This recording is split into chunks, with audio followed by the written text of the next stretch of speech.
আরাফার দিনের আমল যারা আরাফায় অবস্থান করছেন তাদের জন্য একরকম, আর আরাফার দিনে যারা আরাফায় অবস্থান করছেন না, বিশ্বব্যাপী বিভিন্ন জায়গায় আছেন, তাদের জন্য ভিন্ন রকম। এই আরাফার রোজা যে ব্যক্তি রাখবে, আল্লাহ রাসূল সাল্লাল্লাহু আলাইহি ওয়াসাল্লাম বলেন যে আমি প্রত্যাশা করি এই সিয়ামের বদৌলতে বিগত একটি বছরের এবং সামনের একটি বছরের যত পাপ হবে এই পাপগুলোকে আল্লাহ তাআলা আমাদের জন্য ক্ষমা করে দিবেন। আরাফাতের দিবসকে আমরা কি হিসাবে কাউন্ট করব? রোজাটাকে জিলহজের 9 তারিখেই রাখবো নাকি আরাফাত দিন হাজিদের অবস্থানকে হিসাব করে রাখবো? আরাফা ইয়াউমু আরাফা কিয়ামত পর্যন্ত 9 জিলহজেই হবে।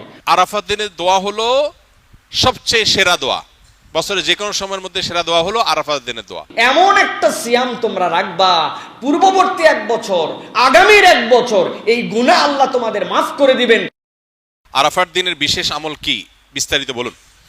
আরাফার দিনের আমল যারা আরাফায় অবস্থান করছেন তাদের জন্য একরকম, আর আরাফাত দিনে যারা আরাফায় অবস্থান করছেন না, বিশ্বব্যাপী বিভিন্ন জায়গায় আছেন, তাদের জন্য ভিন্ন রকম। যারা আরাফা অবস্থান করছেন, নবী আলাইহিস সালাম বলেছেন খায়রুদ দুআ এ দুআ ইয়াউমি আরাফা। এই হাদিসের এই অংশটা যদিও আম, এখান থেকে আরাফাতের দিনের দোয়াকে নবীজি বলেছেন আরাফাত দিনের দোয়া হলো সবচেয়ে সেরা দোয়া, বছরে যে কোনো সময়ের মধ্যে সেরা দোয়া হলো আরাফাত দিনের দোয়া। যদিও আরাফাতের ময়দানে হাজিদের দোয়া কবুল হয়, ফেরত দেওয়া হয় না, বহু হাদিস আছে। যেহেতু হাদিসে আরাফাতের দিনের দোয়াকে সেরা দোয়া বলা হয়েছে, আমরা যদি দূর থেকে আল্লাহর কাছে দোয়া করি, আশা করতে পারি আল্লাহর কাছে, আশা করতে অসুবিধা না যে আল্লাহ তাআলা দোয়া হয়তো কবুল করবেন। দ্বিতীয়ত নবী আলাইহিস সালাম বলেছেন খায়রুমা আনা কুলতু আনা ওয়ান নাবিয়্যুনা মিন ক্বাবলি লা ইলাহা ইল্লাল্লাহু ওয়াহদাহু লা শারীকা লাহু লাহুল মুলকু ওয়া লাহুল হামদু ওয়া হুয়া আলা কুল্লি শাইইন কাদির। আরাফাত দিনে নবী আলাইহিস সালাম বলেছেন আমি এবং আমার পূর্বে নবী রাসূলরা যত দোয়া আল্লাহর কাছে করেছেন এর মধ্যে সবচেয়ে সেরা হলো এটা, লা ইলাহা ইল্লাল্লাহু ওয়াহদাহু লা শারীকা লাহু লাহুল মুলকু ওয়া লাহুল হামদ ওয়া হুয়া আলা কুল্লি শাইইন কাদির। এটা আমরা বিশেষ করে পাঠ করব। আরাফাত দিনে হাজী সাহেবদের জন্য রোজা রাখা নিষেধ, বেশি বেশি দোয়া করবেন তারা, তাদের জন্য করণীয় আমলগুলো। আর আরাফাত দিনের অনুসরণে জিলহজের 9 তারিখে পৃথিবীর বিভিন্ন প্রান্তে থাকা মুসলমানরা নফল রোজা রাখবেন, এতে 1 বছর পূর্বের আর হায়াতে বাঁচিয়ে রাখলে আল্লাহ তাআলা অগ্রিম 1 বছরের গুনাহ আল্লাহ মাফ করে দিবেন।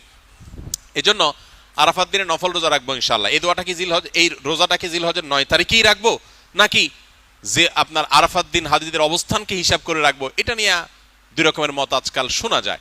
তবে আরাফাত দিনে হাজিরা অবস্থান করছেন হুবহু ওইটার সাথে মিল রেখে গোটা বিশ্বে আসলে ওই দিনে একই সময় রোজা রাখা এটা সব ক্ষেত্রে সম্ভব না, ভৌগোলিকভাবে এটা সম্ভব না। এই জন্য জিলহজের 9 তারিখটা যদি কেউ রোজা রাখেন ইনশাআল্লাহ বিদিল্লাহ তিনি এই ফজিলত এবং এই তাৎপর্য মাহাত্ম্য পেয়ে যাবেন, এবং এই মতটা অধিকতর সব দিক থেকে সমৃদ্ধ এবং যুক্তি সমৃদ্ধ। এই জন্য আমরা আরাফাত দিনে যারা আরাফাতের ময়দানে অবস্থান করছি না তারা রোজা রাখবো।